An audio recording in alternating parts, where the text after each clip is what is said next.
ብሔራዊነት ከብሔርተኝነት ሻል ያለ ለአርበኝነት መሰረት የሚሆን ጉዳይ ነው እንጂ ቢቻል ከብሔርተኝነት ዘለን አርበኛ መሆን ነው ጥሩ።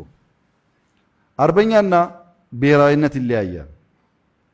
ብሔራዊነት በኢትዮጵያ ጥላ ስር ብሔሮች፣ ብሔረሰቦች፣ ልዩ ልዩ ቋንቋዎች፣ እምነቶች ተከባብረው በሰላም መኖር አለባቸው የሚል እምነት የመተጋገዝ እምነት ሲሆን ወደ አርበኝነት ሲያድግ ግን ኬንያ ያለው የሰው ዘር እንዳይራብ፣ ናይጄሪያ ያለው የሰው ዘር በውሃን ጥም እንዳይጠማ ሰው ለሆነ ሁሉ የሚተርፍ ለሰው ሁሉ ሰላም የሚመኝ ከድንበር የተሻገረ ማንነት ማለት ነው አርበኛ ማለት። እዛ መድረስ ስራ ይፈልጋል። ለዚህ ነው ከብሔርተኝነት ወደ ብሔራዊነት እንደግ ያልነው እንጂ እንደ ሰው አርበኛ ብንሆን በጣም የሚፈለገው እሱ ነው።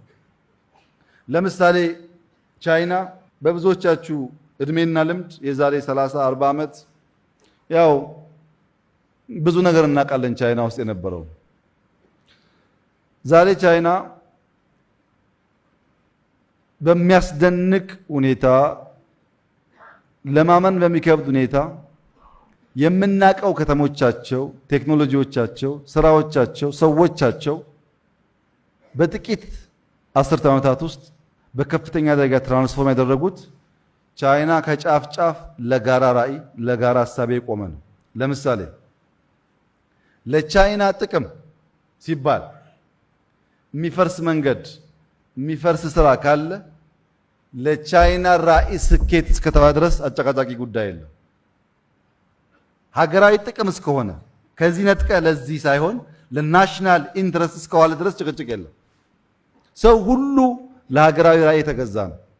በዚያ ምክንያት እንደምታዩት እንደዚህ አይነቱን ቻይና እንደዚህ አድርገዋል። ኮሪያም ሲንጋፖርም ሊባል ይችላል።